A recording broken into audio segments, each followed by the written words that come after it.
So this session is Behind the Robot, how to build a team that runs like a business. The agenda, or what we're going to go through today, oh my goodness. Okay, we got there. We're going to go through how our team is organized, our schedule, our participation requirements, how we communicate and collaborate with each other, our people in general, our team's culture, and some things for you to think about after today's session. So the impetus for this session was really because, over the years we've gotten a lot of questions about like how our team runs, what we do. And I do have to caveat a little bit that, every team is very different, right? Some teams are public school, some are private, some are, community teams, some are, 8 kids, some are 120 kids. So really, this is just a look into how our team operates.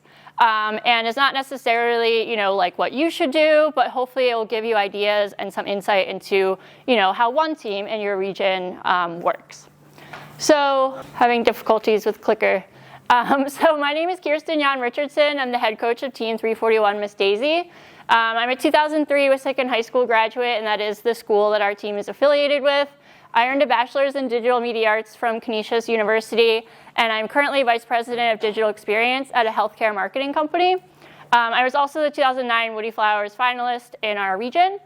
So I was on the team as a student for 3 years. I graduated in 2003, like I said. Back then, I did things like the Animation Award. I worked on the then Chairman's Award. I was a one-woman scouting team in the pit with one laptop, furiously taking notes on every team. I was really passionate about photography and videography, and I still am. Worked on the website and just overall kind of team image and graphic design. Now I lead overall team operations, strategy, and culture of our team. I oversee all of our mentors and students across every sub-team. I manage the finances, fundraising, sponsorships, mentor students, obviously, and really kind of hold everything on the team together. So who is our team? We're out of Ambler, Pennsylvania, which is a suburb of Philly. Like I said, we're associated with a public high school. We have 9 coaches, 8 mentors and advisors, and we currently sit at 69 students. We were founded in 1999. We recently celebrated our 25th anniversary. I think last year was 26. And we are our first Hall of Fame team. We were inducted in 2010. That is kind of the distinction you receive if you earn the championship level impact award, then Chairman's Award. So our team's mission statement, it's good for your team to have a mission statement to kind of define the culture and the efforts that your team wants to pursue. It kind of defines like who you are as a team. So our mission statement is our goal is to inspire young people to pursue careers in STEM through an emphasis on community outreach, STEM education, and then access to this competitive robotics program, right? This presentation in particular is not about, developing a mission statement, but I did want to give a shout out to Team 321's presentation.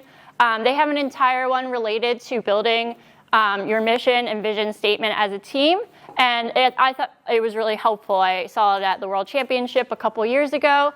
That QR code I actually didn't test, but hopefully it will take you to their YouTube video on their channel. If you just look for RoboLancers, you can find it on there as well. Oh, nice. I was like, what's happening? Good job. You guys got it. So we're going to go into our team's organization. So I'm a pretty kind of methodical and organized person that really likes systems. So it's helpful for me to think about the team as a set of departments, right? And that's kind of how it ties into our title here of, running the team like a business, right? So at our highest level, our team is organized into 2 parts. So one is our robot design and build team, and then we have our marketing and outreach team.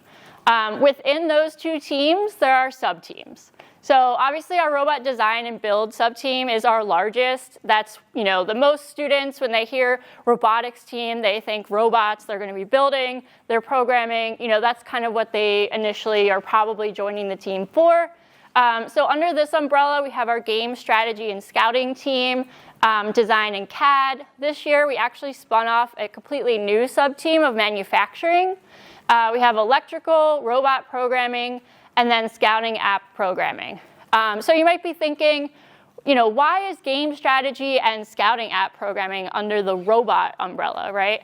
And I'll talk a little bit more about that later, but it relates to how we view our robot as a product that's trying to meet specifications. So our marketing and outreach sub-team is divided into two. We have a media team and then a public relations team. As I said, our main draw or, majority of team members are our robot side. I can tell you right now, our PR team has 2 members on it. So, this is not a robust part of our team, but of course it's a very important part of our team. So what I was talking about a couple slides ago is how I kind of view this team and its operations as a product design exercise. And this kind of goes back to my background and what I do for work. Building websites and apps for doctors, helping them understand clinical studies and medical data. I view, the robot as a product. So the first thing here is our robot design and build and our robot programming sub-teams are really focusing on creating that product, right? The game strategy and scouting sub-team is ensuring that the product performs to the specifications that are developed in our kickoff weekend and the things that we do to ascertain, which part of the game is most important to us, how fast we want our robot to do certain things. And then the marketing and outreach sub-team manages our organization's image and its promotion. I just want to caveat a little bit here, obviously, that this is a very operational lens, right? Obviously, our team and the way we think about it is very much focused on our students. We like to say our team motto is we build people. So really we're building people here and not robots. But when you think about it of how you want to organize it, how you want to present it to outsiders, and how you want these teams to work together, this is a helpful model. So a little bit of our leadership structure. We've certainly gone back and forth on this many, many times. We've had instances where there are co-leaders of a sub-team. That has the danger of potentially, leading to a team where a third of your members are leaders. So, how much leading are they potentially doing? I'm not sure. And then obviously, if all you have is captains, it could be a little bit chaotic underneath, right? Like who's responsible for what teams are people on? So we kind of settled on this last year, and it worked really well. This year, I think the only modification we made was making a new team of this manufacturing leader. We're really also trying to stick to this whole 1 leader per sub-team. And when I say sub-team, I mean the blue boxes. Because when you have co-leaders, it can kind of lead to no one's really responsible or the other person thinks the other person will do it. And so that's kind of what the team is looking like. So we have a robot coordinator that's on top of the whole kind of quote-unquote robot side. They work on things like logistics, making sure people are talking to each other. Obviously, like electrical and design need to be talking together so that you understand you'll have enough space for wire routing, stuff like that. And then over top of marketing and outreach, we're making sure that media and PR are kind of moving in the same direction when it comes to things like campaigns. If we want to launch a blog post and a video and an Instagram post all at the same time, those groups can work together. The core leadership group here, I just want to note the team captains and these 2 coordinators. They are also invited to our coach calls, we call them. We meet once a week virtually, and we speak for a couple hours to plan out the week. Those students are invited to a portion of those calls as well, where we can get feedback on, what might be working well or not on the team. If there's any issues, personal or otherwise, we could talk through all of those. So another thing that our team has is a team handbook. This is something that's evolved over many, many years. It is a multi-page Google Doc. I think we're maybe up to like 50 pages now.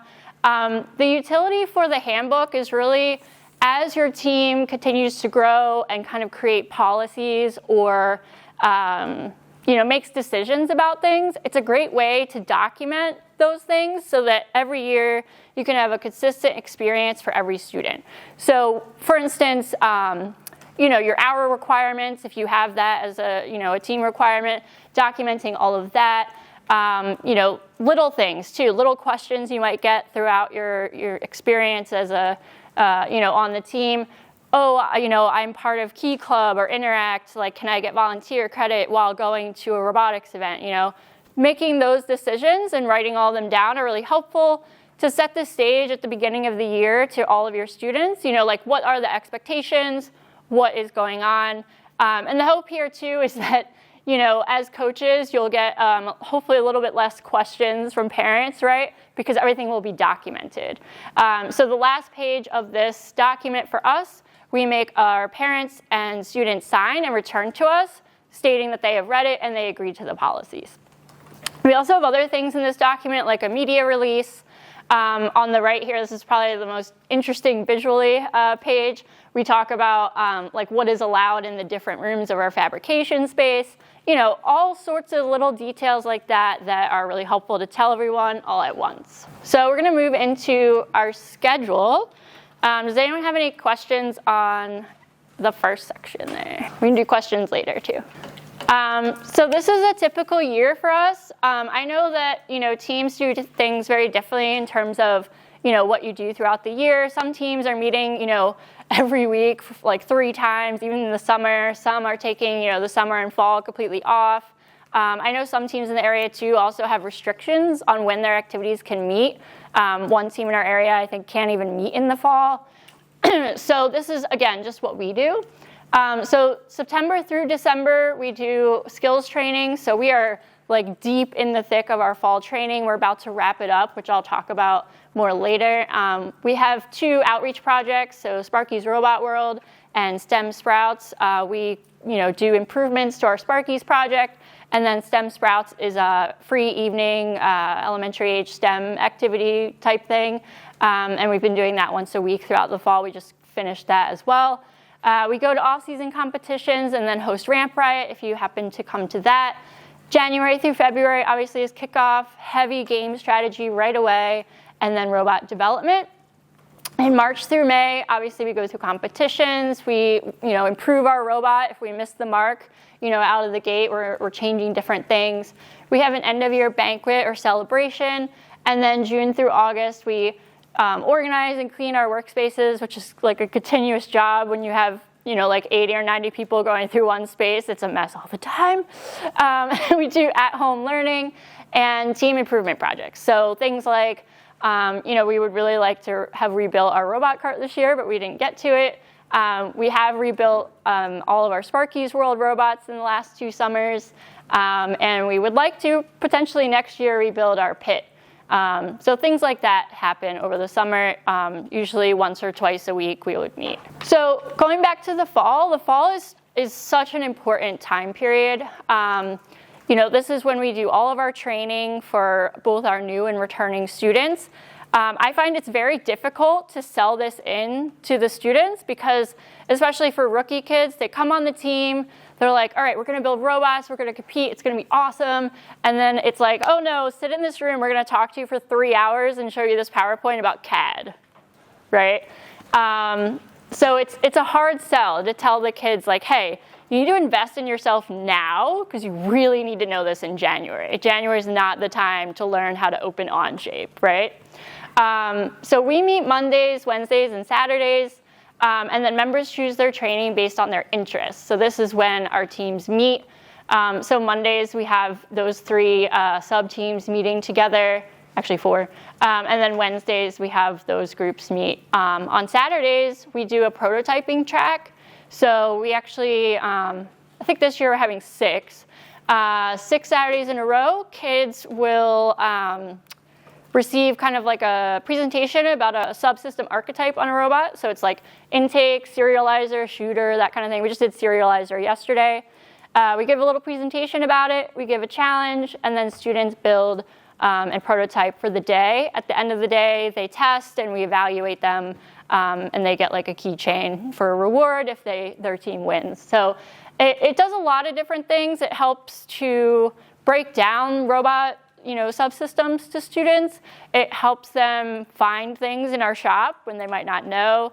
It helps with team bonding, obviously, because every Saturday we mix up the groups so they get to learn, names and who they are. And it's a fun time. It's a low pressure time, and it gets them building and, kind of getting that reward of what they thought they joined robotics for, which is, using their hands, getting excited, using machines, stuff like that. So in the summer is when the coaches kind of start developing our calendar for the fall. So this is just an example of November. And I'm really wishing right now that we had these projectors at our school because they're beautiful and you can read them. But anyway, this is just an example of what November looks like on our team. So you can see we start our weeks on Monday. I know that throws like everyone off, but I like it that way. Game strategy, electrical manufacturing has been on Mondays.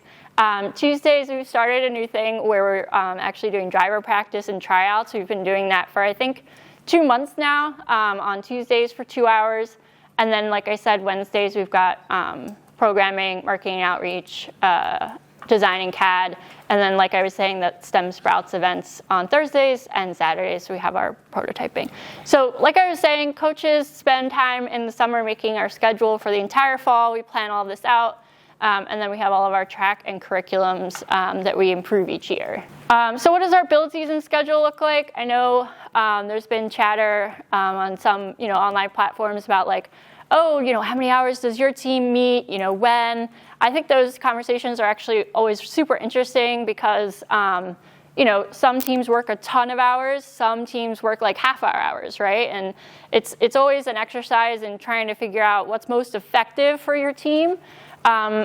Many years ago now, one of our coaches did kind of a breakdown on trying to relate the number of hours worked to our on-field success. And I can tell you more hours does not equal more success, right? So I try to stay very strictly to the schedule. I find that when you tend to scope creep or, oh, we'll just come in on Monday, it'll be fine.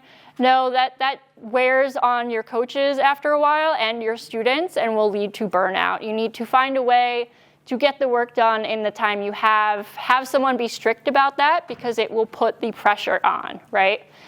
So we meet Tuesdays and Thursdays 6 to 9, Fridays 5 to 10, Saturdays 9 to 5, and then Sundays 9 to 3. We used to work on Sundays 9 to 5, but we found that to be very arduous. Sunday afternoons was always a slog, and no one would come in to clean. So at 4:30, I'm on my hands and knees sweeping the shop, and it was not a good time. So that's why we made it shorter. So I'm not sure. I always forget how many total hours that is, but I think it's like 24 or something like that. So that's what we do. And just a note about why it's so late, I guess. All of our coaches work day jobs. We have no teacher on staff currently. We have no one that can open the shop at 2:40. So all of us are working till 5, finding dinner, and then rushing to the school to open up at 6. All right, so participation requirements. The next couple slides are a direct lift from the presentation I give to our students in September. But I thought about editing them to take out some of the detail, but I figured I would just keep it all in. So this is what we require to be on the team. So during our training period, like I said, which is September through December, we ask students to invest the time, 55 hours, into themselves, into training. So this does include off-season community demos, but it excludes our off-season because our off-season Ramp Riot requires all hands on deck. That's not optional for you. We are this year evaluating our students against a list of core competencies per sub-team. This is a completely new thing for us that we're trying this year. We are trying to combat the notion of hours farming by students, right? Students who want to be on the team, they come in, they sit around, they clock in, they clock out, they don't actually learn or do anything, right? So we developed basically for every track, for every sub-team, we have 3 levels. Our thought is that your first year on the team, you'll complete the first level, your second, the next, and so on and so forth. Like I said, this is completely new for us this year. We are actually kind of just starting to look at how we're doing and grading, I guess, the students against those.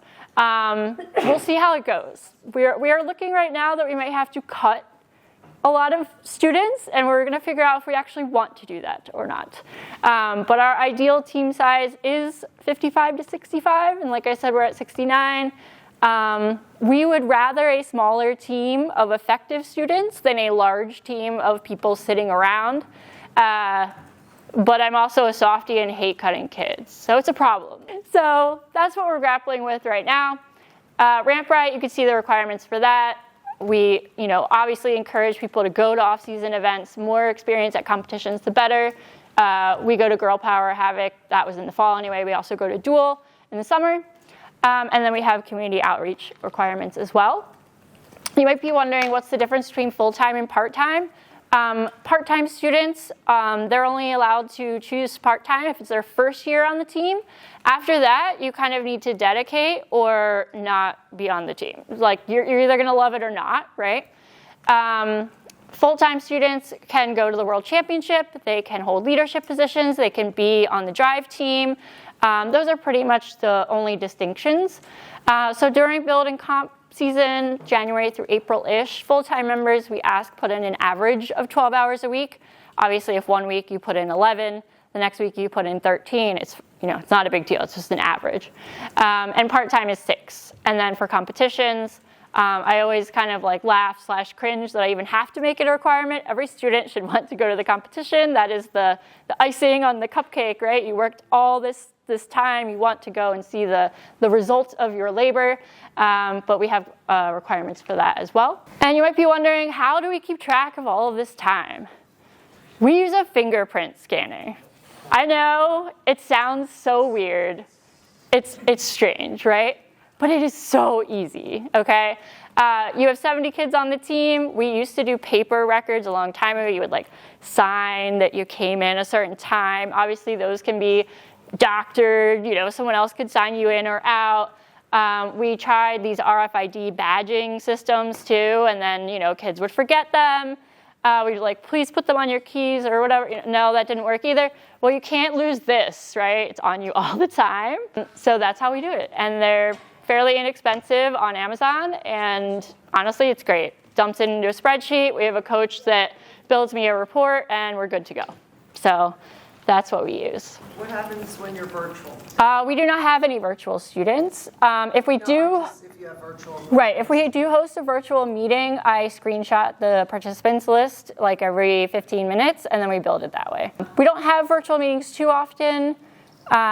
We do on like snow days, so that's when, we would do that. We already had one, so. Yeah, great, right? Wonder what the year will be like. Okay, so the core competency model I already talked about a bit, but we're working towards this set of competencies. We're asking that each student complete at least one sub-team's competencies, though exploring a second is encouraged. And then all of those tracks line up with all of the sub-teams that our team has. So as far as how we communicate and collaborate, again, this is another topic that teams have a very wide-ranging set of solutions for. So I'm just going to talk about ours. I know that a lot of teams have the benefit of perhaps a team-wide Slack or Discord. Unfortunately, we don't. I am the one that's holding us back. Technically, through WSIC and kind of like security child safety rules, we shouldn't be spinning up like a real-time communication platform that's external. So we do not have that. Instead, I'm going a little bit out of order here. All of our coaches are on a Slack environment, so we can talk and communicate. Obviously, we're talking every day, all the time. The students have their own kind of unofficial Discord. We don't require every student to be on it, but if they want to kind of get together, that's a way they can speak immediately. Other than that, I write every week like a survey email that comes out. It outlines the schedule for the entire week, what we're doing, what room it's in, what level of participation is required, either like the full or partial, and then other things that are happening, right?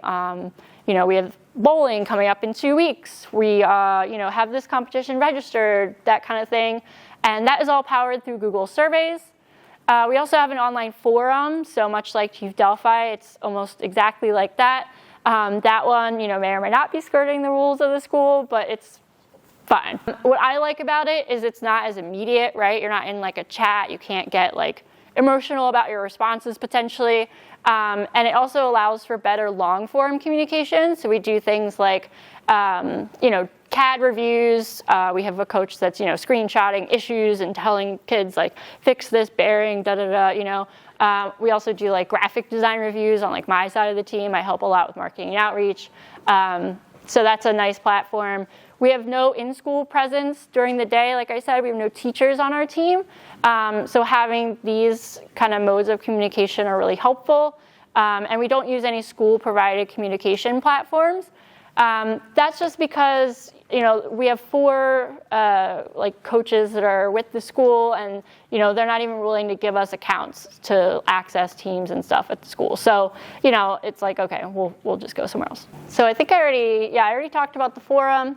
I think I covered everything, but it's coaches and students. Parents, obviously we welcome them if they want an account. We're not going to say no. So they can lurk and kind of see what's going on. But this was kind of like the beginning of our Ramp Right t-shirts this year. Student ideas were posted. And then that might have been our robot that we built in the fall, some CAD review stuff.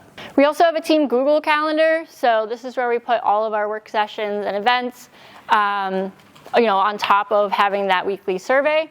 And so, it's just really nice. We tell people to add it to their phones or their schedules. So then they can see, when they're scheduling things, when the team is meeting, if they can, they have the flexibility to, change their personal schedule accordingly if they need to. We also use Google Drive, again, separate from the school. We do everything in Google Docs. And we have a student drive for each year of the team.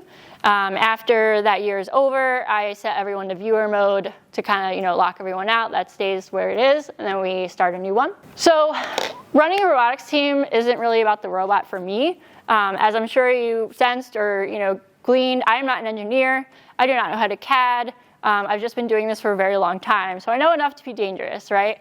But when I kind of stepped into the head coaching role, I think it was around 2013 time period, I kind of, over the years, I realized it's really about managing people, right? You're just managing people, personalities, their growth, the time they can give.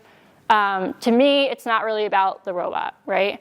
All of that needs to come after your people are happy. So to go into the different kind of parts of the puzzle, and I apologize to the students in the room. I tried to tell the organizers that this presentation is a little bit oriented more towards coaches, but you're also going to get the real deal here. So, almost any adult can be a coach or mentor. I completely agree with probably many of you in the room, or feel the pain that there's never enough coaches, right? There's never enough people to help. There's so much to do. And, I'm very blessed to have a good coaching team that has been built up over many, many years. But all that to say, try to tap into your sponsors, parents, alumni. We have a ton of alumni mentors.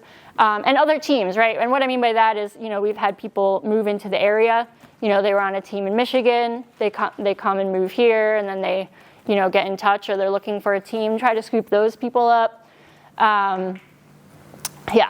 So also ensure that they're a cultural fit. When a new coach comes onto our team or wants to be part of our team, I usually, meet with them separately to do kind of like a screener. Get a feel for what kind of person they are, how competitive they are, make sure they're putting students first, that kind of deal. That's really, really important, because you really want to make sure that your coaching staff are, friends, they can rely on each other, they want to work with each other.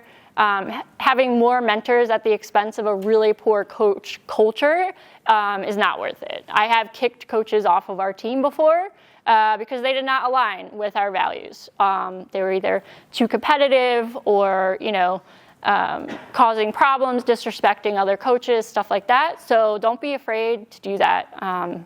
It's very, very important. Like I said, our coaches meet every week, September through April, virtually for around 2 to 3 hours. We plan what's coming up for the week ahead. If coaches need any support from each other, that is the time they can ask. And allow them to give what they can, right? I think that for myself and some other dedicated coaches on our team, it can be a bit frustrating when another mentor on the team comes in maybe once a month, right? It's a little bit of frustration there.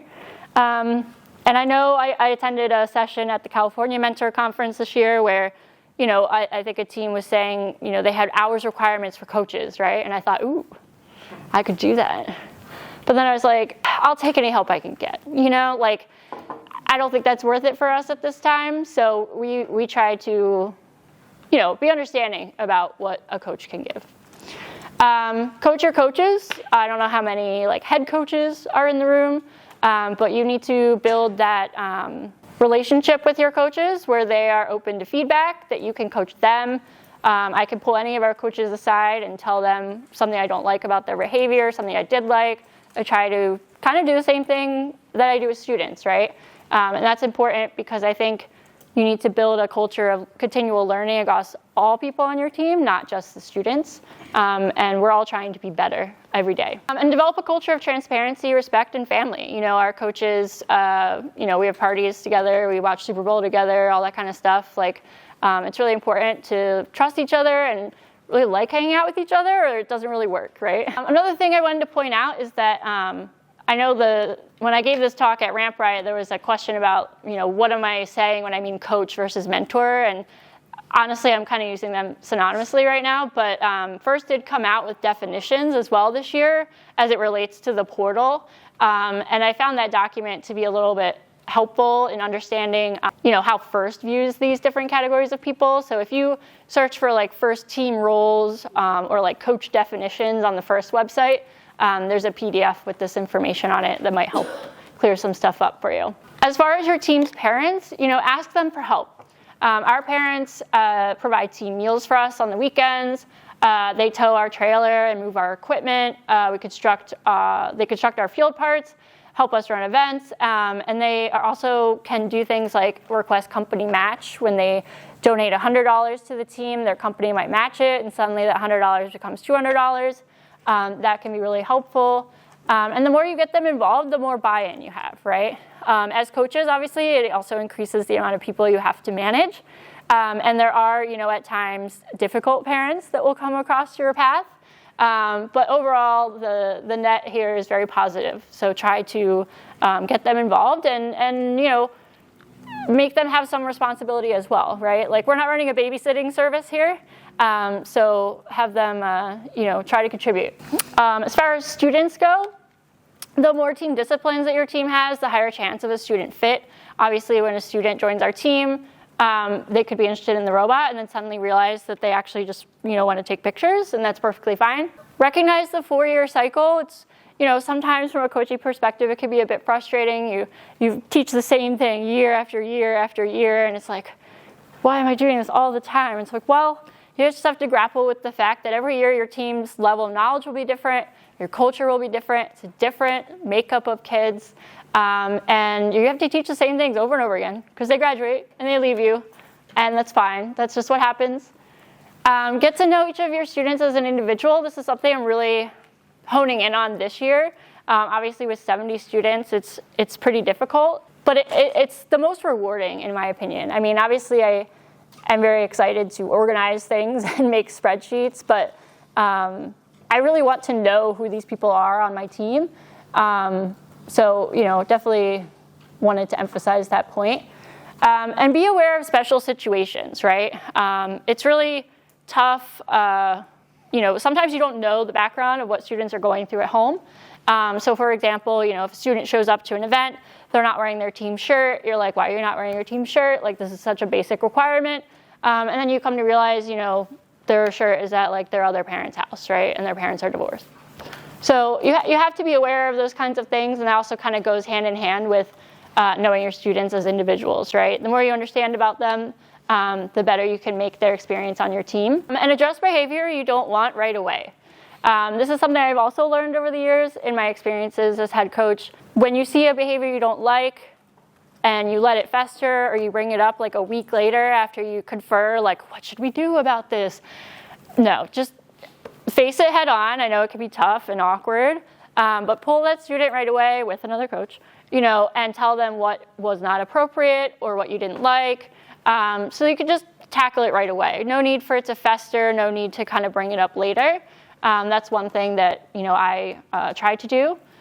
And emphasize quality of thought or equality of thought across grade, sub-team, experience, demographic, etc. During our kickoff weekend, it's a very open type of environment where we, take ideas from rookie students just as much as we do the 4-year seniors. It's just important to feel like everyone has a voice so that they're contributing to the team. So this isn't a culture talk. That could be an entirely other presentation. But as I was putting this together, I did have some things that I thought, our team does or thinks about that I thought would be really helpful just to touch on. And the first is to encourage reflection and improvement. Don't stagnate, right?